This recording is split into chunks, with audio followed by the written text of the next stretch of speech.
Bonjour Suzy, bonjour Marie-Laure, bonjour Gilles. Bon, à l'époque, on n'avait pas le choix. On vit dans un monde, faut voir. On peut pas tout dire, hein. C'est comme ça. C'est la vie. Parce que pour comprendre le monde qui nous entoure, il faut comprendre le monde duquel on vient. Vous entendrez ici des portraits qui retracent la vie de nos aînés. Je suis Capucine Jacob et vous écoutez Entre-temps, un trait d'union entre hier et aujourd'hui, un espace de parole où le passé est raconté par ceux qui l'ont vécu, et vous allez voir, c'est passionnant. Est-ce que vous croyez que le monde va mieux? Je ne sais pas. Vous m'en demandez trop. Le portrait que je vous propose aujourd'hui est celui de Monique. Si vous n'avez pas écouté la première partie de cette histoire, je vous invite à appuyer sur pause et à écouter l'épisode précédent. Vous allez voir, ça vaut le détour. Pour les autres, nous retrouvons Monique, que nous avions quittée à une exposition de peinture.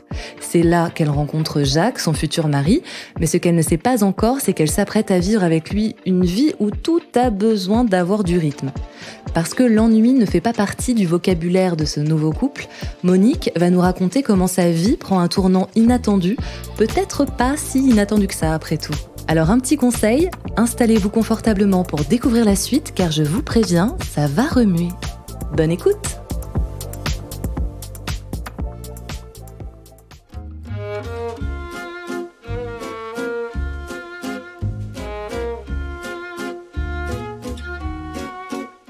C'est simple, j'ai 20 ans.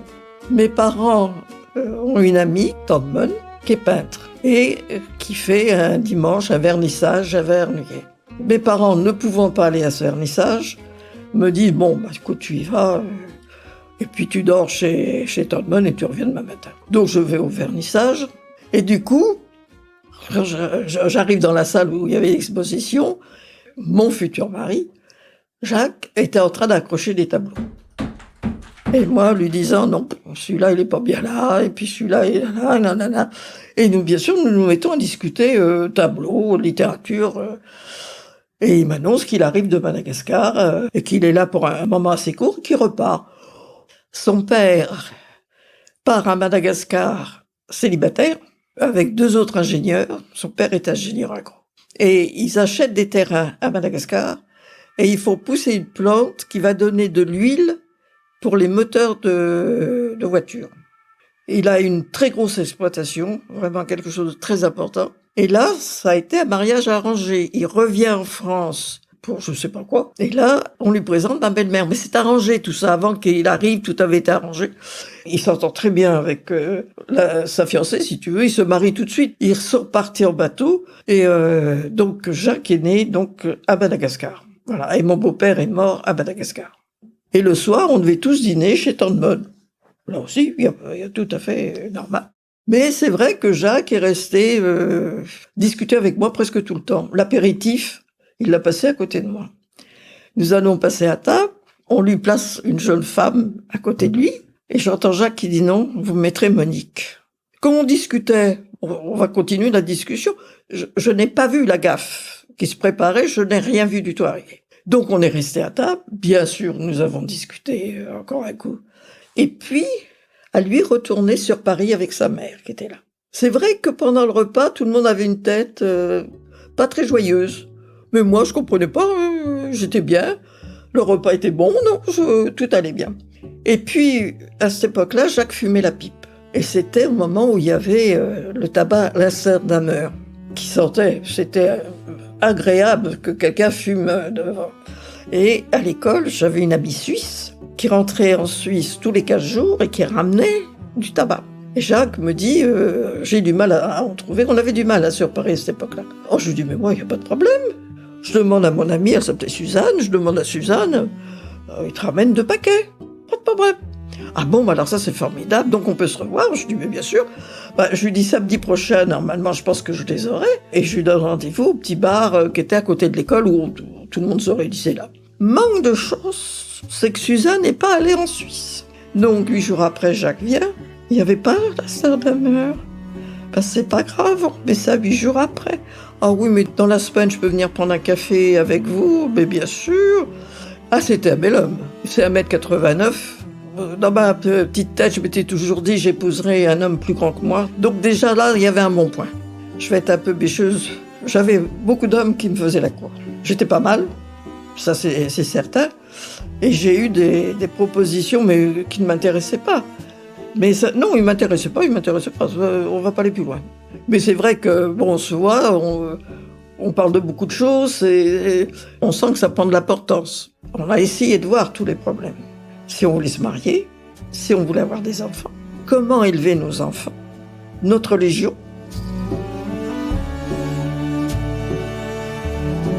Si tu veux, Jacques était très amoureux. Ça, ma belle-mère lui en voulait.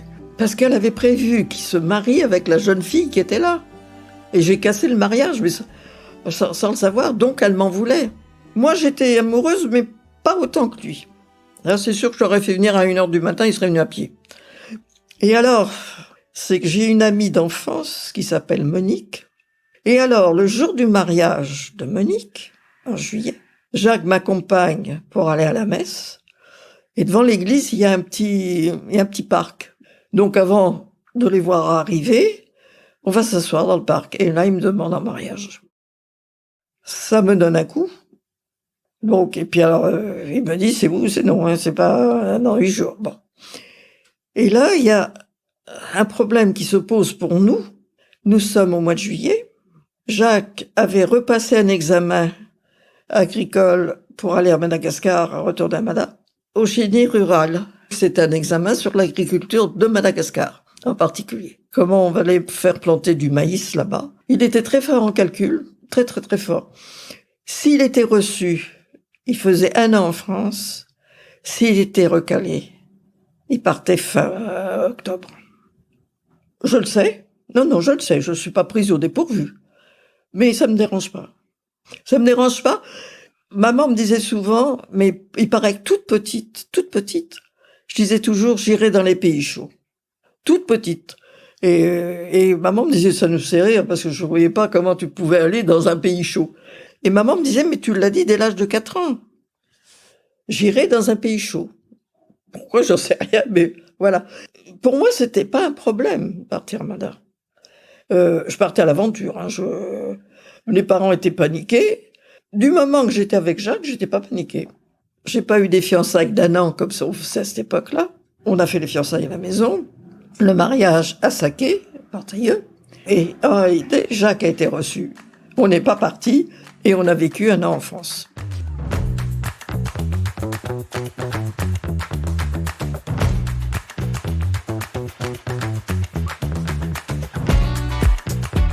De là, il est envoyé un stage dans le Gers, où j'ai quelques problèmes de santé. Et là, on se retrouve avec 2 autres couples qui vont partir aussi à Madagascar. Il y en a un qui est comme Jacques, qui a vécu déjà là-bas et qui est revenu passer son examen, il est reçu. Donc on est 3 dans un mât, où les propriétaires, c'est papy et mamie, des gens adorables, qui n'avaient pas eu d'enfants. Alors là aussi, on allait à la messe, et un jour je vais à la messe le dimanche avec Jacques, et une des personnes qui était avec nous, qui s'appelait André, et qui était aussi grand que Jacques. Donc on arrive au début de la messe, je suis dans le fond, encadré de mes 2 hommes, le curé me voit et me dit, la jeune là-bas, tu viens devant. Et je ne bouge pas. Et Jacques et André ne bougent pas. Il me rappelle, il me dit, toi la jeune, tu viens devant. Je bouge pas, je dis, mais tu vas m'entendre, toi. Donc on assiste à la messe. Puis à la messe, j'y vais. Alors je lui dis, mon père, d'abord je suis mariée, je vous présente mon mari, et je ne vois pas pourquoi je ne pouvais pas rester entre... à cette époque-là, tu avais encore les femmes qui étaient séparées. Et moi je faisais scandale. Dans les églises, les femmes à droite et les hommes à gauche. Ou vice-versa, ça dépend.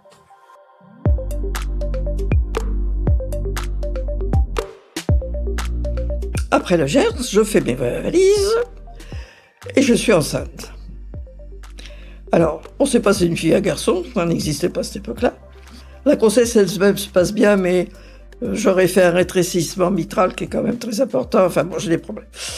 Je revois des médecins et avant de partir... Ah oui, et on pense aussi que j'ai pu faire une tuberculose. Je fais la complète.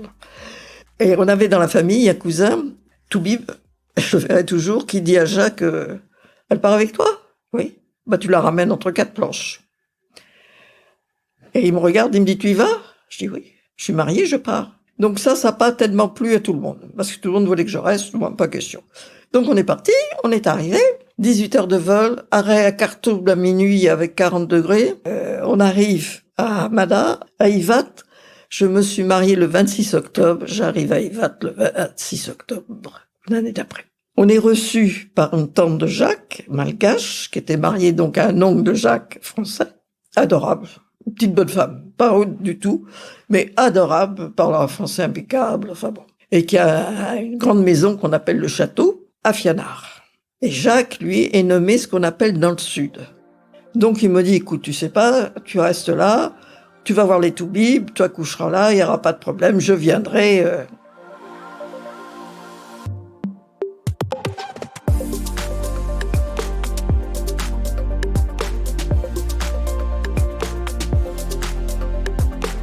On ne connaît pas aussi. Fiannar, 1 mois de pluie. Alors moi, je suis allée à Madagascar, c'est pas 1 mois de pluie, moi, il n'en est pas question. On avait que le téléphone qui passait une fois. J'arrive à voir Jacques et je lui dis, je pars. Tu viens où? Je vais te retrouver dans le sud. Là, je dois être enceinte déjà de 5 mois. Mais tu te rends pas compte? Mais si, je vais te retrouver dans le sud. Donc, tante m'amène en voiture dans un village qui s'appelle Madakar, Chaleur, Chaleur. Et elle repart. Et l'hôtel dit, oui, j'ai des chambres. 20 ans. Je me retrouve dans une chambre de passe, avec des gens qui hurlent à côté. Et il y avait un militaire qui vient et qui me dit, écoutez, madame, si vous avez peur, je suis la pièce d'à côté, tapez, je rentre, ne vous inquiétez pas. Mais bon, c'est vrai que j'ai pas dormi parce que les draps n'avaient pas été changés. Le lendemain matin, on a ouvert nos portes ensemble. Vous avez dormi? Non, moi non plus. Bon. Et là, je prends l'avion. Et j'arrive à Fort-Dauphin. Il fait chaud. Jacques m'attend.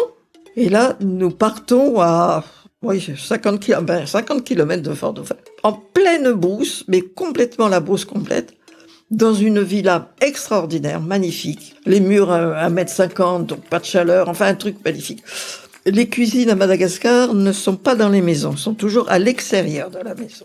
Pas d'eau. Donc tous les matins, il y a 2 ouvriers qui vont chercher un fût d'eau, qui le mettent au-dessus des toits, et on fait couler l'eau. Tu te laves avec de l'eau qui a quand même décanté, mais qui est pas claire. Hein. Et puis on met de l'eau dans un seau où il y a ce qu'on appelle la bougie. Et dans cette bougie, il y a du charbon qui filtre l'eau que tu peux boire. Et il y avait un cuisinier.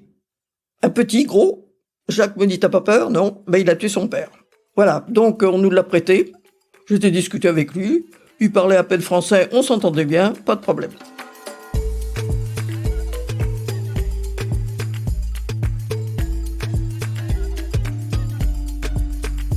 Et là, on se dit, bon, il faut quand même que j'aille accoucher quelque part. Donc on va 15 km de là, dans un petit village, je me souviens pas le nom, hôpital français. Je vois le médecin-chef, qui me voit enceinte, bien sûr, et qui me dit « Ah non, je peux pas, vous repartez d'où vous venez ». Je dis « Pourquoi ?» Le médecin géorgien est absent, donc je peux pas vous garder. Bon, alors on fait un truc, j'en attends un nouveau géorgien vers le 1er janvier. S'il est là, je vous appelle et je vous le dis. S'il n'est pas là, je vous appelle et vous prenez le premier avion. Bien, on rentre à la maison. Jacques, devant partir des fois en tournée, moi je fais du tir au pistolet. J'aime ça, ça me débrouille. Un jour, on a une visite la nuit, on tire, on l'a loupé heureusement, parce qu'on en aurait quand même bavé. Et puis, au 1er janvier, coup de téléphone, et j'entends le médecin qui me dit « Vous entendez l'avion qui passe au-dessus de vous ?» Je dis « Oui, vous devriez être dedans. » Et je dis « Qu'est-ce que je fais ?»« Vous vous débrouillez, vous prenez un avion, moi je vous prends pas. » Là, ça se complique. On est début janvier. On va à Fort-Dauphin. On trouve un avion qui vient bien sûr tous les heures. Je prends l'avion vers le 2 janvier. Et là, le pilote accepte de me prendre. Il y a des trous d'air. Ça permet à Marie-Florence de descendre plus vite que prévu, mais c'est pas grave. Et je connais toujours personne. Et j'arrive à Tuléa, où un Français qui s'appelle Jean Capdevielle, qui sont devenus de très bons amis, vient m'attendre et me dit, bon, écoutez, je vous mets à l'hôtel français qui était tenu par un jeune couple. Bon, une chambre correcte, pas le grand luxe, mais enfin. Et Jacques est venu me rejoindre 3-4 jours après, au moins. Il a trouvé une petite villa par le génie rural, oui. Et quand je suis arrivée à Tuléar, c'est vrai qu'il faisait 40, hein, le médecin m'a dit, non, vous repartez, attends, parce qu'on va peut-être manquer d'eau. Je dis, attendez, les femmes malgaches, là, elles s'accouchent pas chez vous? Comment elles font? Bah si, bien sûr que si. Eh ben, je lui dis, moi, je ferai comme les autres. Vous m'accoucherez. Et oui, et alors, avec un rétrécissement mitral, il fallait surtout pas forcer, si tu veux. Donc, on m'a à moitié endormi. Juste que Marie-Flodin, ça n'a pas duré longtemps. Et après, j'ai eu le droit, ça, tu vois, le décollement de placenta à la main. Et Marie-Flo est née le 26. Et on avait comme médecin, qui était chirurgien, qui s'appelait Cantor. Cantor, c'était le beau-père de Coluche. Donc, j'ai connu la fille de Cantor, la femme de Coluche, qui a tenu Marie-Flo dans ses bras pour la première fois. C'était un très beau chirurgien.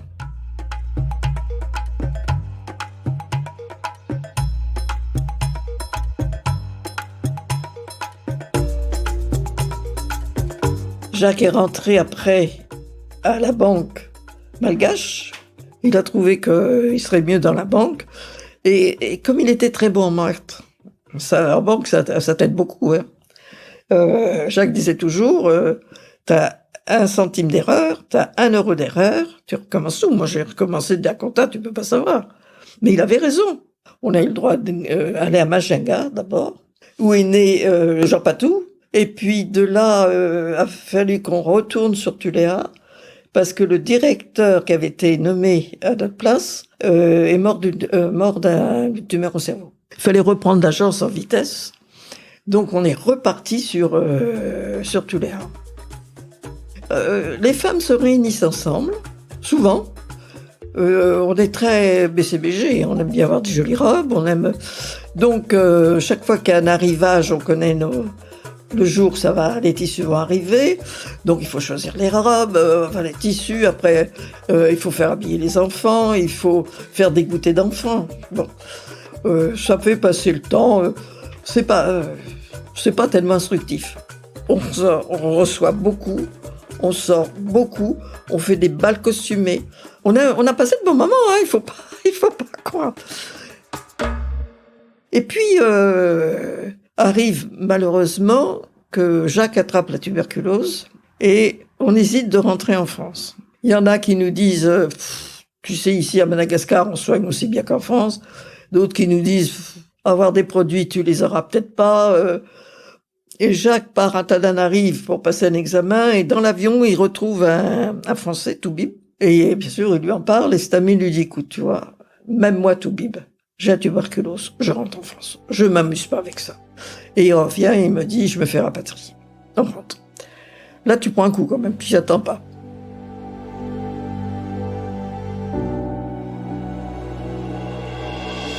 Et du coup, on est rentré en France. C'est comme ça que nous sommes revenus en France. Jacques allait quand même voir tous les 6 mois s'il pouvait repartir ou pas au ministère. Oui, vous pouvez partir. Non, vous pouvez pas repartir. Voilà. Donc, tant que ça a été non, je me suis dit un jour, ils diront oui, quoi. Je ne m'inquiétais pas. Et un jour, on va déjeuner chez maman et papa. Papa devait être au tribunal. Et à table, au milieu du repas, Jacques me dit, on repart plus à Madagascar. Et ça, je reconnais que je m'y attendais pas et je me suis mise à pleurer. Je m'attendais pas, alors que je voulais pas repartir tout de suite. Je sais pas. C'est peut-être le fait où on me dit non, c'est du terminé. C'est tout un pan de vie qui s'arrête. Il faut l'admettre.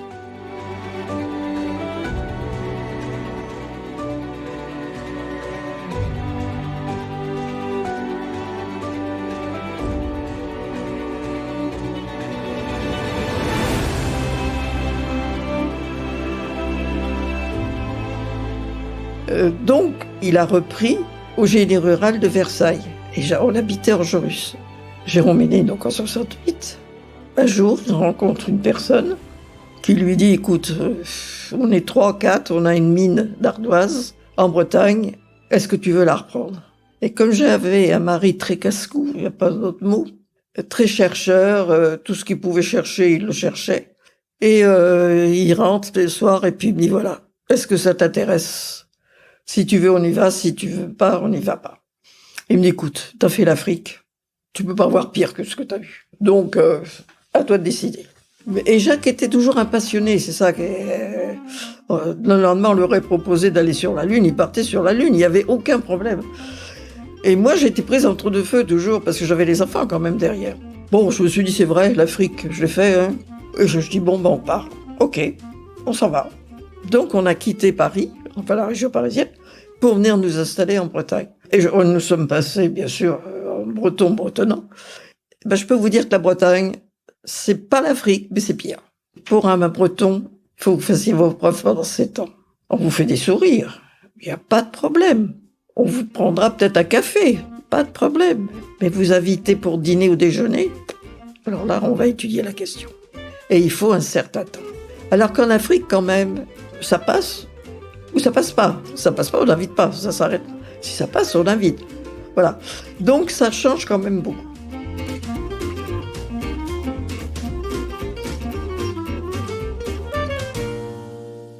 Quand je suis arrivée là, ça, c'était une obligation que je travaille. Donc, je suis rentrée comme secrétaire des mines, déclarée, et j'ai travaillé donc à la mine de Sainte-Tréfine. Et puis en même temps, on avait des ouvriers, ça arrivait tous les jours, qui avaient un problème de santé. Je m'en occupais, quoi. Jacques fait Sainte-Tréfine, fait ensuite Kaoualzé, qui est une autre mine qui ferme toutes les deux, comme c'est un chercheur. Il trouve qu'il faut trouver quelque chose pour allumer le barbecue plus vite que les autres, et il se met à chercher. Ça m'a coûté quand même 2 cocottes minutes, ces essais. Hein. Bon, et il finit en cherchant, en trouvant que s'il met de la paraffine sur du charbon de bois, c'est le moment de mettre une simple allumette, ça s'enflamme tout de suite. Il n'y a plus à attendre. Il étudie, bien sûr, il faut les dosages, donc tout ça, ça le passionne. On fait tout ça. Il monte une usine à Guingamp. Alors là, il faut dire qu'il y a des concurrents qui arrivent parce qu'ils sont aperçus que ils n'avaient pas trouvé avant. Et dont un a trouvé un truc, c'était du gel qu'il mettait, lui. Et que Jacques n'avait pas trouvé. Donc, on a coulé petit à petit comme ça. Voilà. Alors, il fallait que Jacques continue à chercher en réalité. Bon. Donc, Jacques arrête ça. Il trouve une autre invention. C'est ramasser les œufs des poules. Donc, il invente un plateau qui s'enroule, si on veut, et qui est mis sous les cages à poules. Elles pondent et l'œuf continue à partir. Il fait un brevet, une chose qui a marché. Et maintenant, je m'aperçois que justement, le système de Jacques est encore utilisé dans certaines fermes. Donc ça a marché un bout de temps. La personne avec qui il était, je sais pas, a fait un problème, il y a eu quelque chose. Donc ils ont arrêté ça. Ils se sont mis à faire des cages à veaux avec du bois dur comme du fer. Et j'en ai monté des cages à veaux. Parce qu'ils étaient contre les veaux qui vivaient attachés à la corde. Donc il a voulu trouver quelque chose. Il a trouvé, bien sûr. Il n'aurait pas trouvé. Bon, mais il a trouvé. Ça a mis du temps, mais il a trouvé. Donc on a fait des cages à veaux. On a arrêté de faire les cages à veaux. Et puis il s'est remis dans les ardoises comme couvreur. Mais avec des chantiers sur Paris. C'était le gros truc. Moi, je me voyais partir à Paris le matin et revenir dans la nuit. Quand Jacques se déplaçait, je faisais chauffeur. Je voulais pas qu'il conduise. Ce qui lui permettait de lui dormir, ce qui était normal. Hein. Lui, il montait sur les toits après voir ce qui se passait.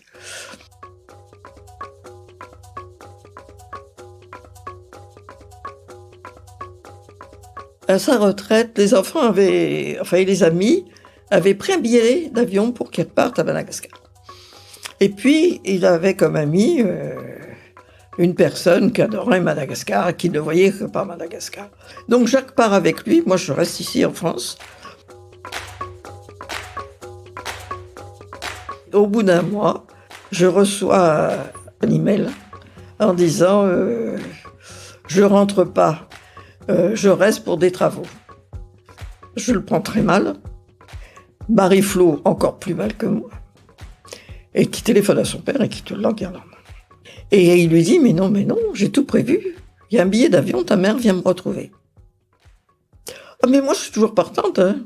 Donc, je repars à Mada. Alors là, on ne reste pas un mois, je crois. On reste à peine 3 semaines. Jacques repart sans moi, je crois. Oui, pour trouver une villa à Tuléar. Donc, 2 mois après, il trouve... Enfin, moi, je le rejoins. Et on a commencé à faire nos va-et-vient. Voilà. Et le chercheur, toujours chercheur, commence à se dire, pourquoi je ne ferais pas un élevage de poulets? Il y avait le terrain pour. Je vais bâtir un abattoir, mais aux normes de la France. Les Malgaches applaudissant, ils en avaient pas. Pourquoi pas? Donc, on tuera les poulets, on les débitera, on les congelera et on les vendra. Et en même temps, je fais un élevage d'œufs. Donc, tous les jours, Bibi, allez compter les œufs, les mireilles, les machins. Et puis, donc, on revient, mais en alternance, quoi. Voilà, des fois, je restais 3 mois, des fois, je restais 2 mois. Ça dépendait ce qu'il y avait à faire. Alors, la spiruline, c'est que il trouve un étang, et l'étang est vert. Et nous, en bon français, on dit, oh là là, c'est pollué, c'est infect. Et là, il y a des enfants qui plongent. Et je me dis, mais j'aurais tout vu à Madagascar. C'est pas possible. Mon chercheur, il en prend, il fait analyser, et on lui dit, mais c'est formidable. C'est une survie pour tout le monde. Alors là, qu'est-ce qu'on n'avait pas dit là? Et rebolote, on refait des bassins. Donc là, il étudie quand même comment on cultive la spiruline, comment on la récolte, comment on peut la manger, qu'est-ce qu'elle donne comme protéines, enfin de glucides, et voilà. Il met tout ça en route. Il faut trouver des boîtes, il faut... Tout ça, on monte un laboratoire, en plus. Donc, on fait en même temps poulet, les œufs, on abandonne, on fait poulet et on fait labo. Mais il faut former, donc, c'est moi qui forme le labo, et on monte donc la spiruline de Madagascar, c'est la seule qui est naturelle. Et là, catastrophe, c'est que depuis 2 ans, il pleut pas.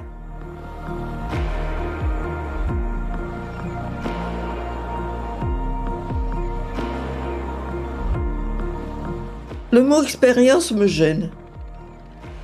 Me gêne parce que j'ai eu des bons moments, j'ai eu des mauvais moments. Moi, je trouve que la vie s'écoule, chacun un rythme différent pour chacun. Mais ma vie, c'est un grain de sable dans l'océan. Je suis tellement lucide. Et moi, je trouve qu'on est tellement un grain de sable sur cette terre. Tu profites de ce que tu peux profiter. Mais il faut savoir, surtout pas être négatif. Ça, par contre, ça, c'est une chose que je ne suis pas, je pense pas. Et ça, c'est très important. Il y a toujours du positif. Et des fois, il est minime, attention. Hein. Mais si on le cherche, on va le trouver.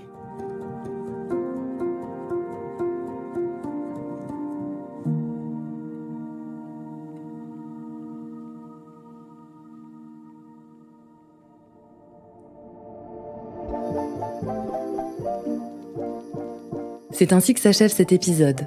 Je tenais à adresser un immense merci à ma grand-mère pour sa confiance et pour ce moment passé ensemble à parcourir son histoire. Merci à Martin Poujon pour son travail remarquable sur l'habillage sonore et le mixage de ce récit de vie.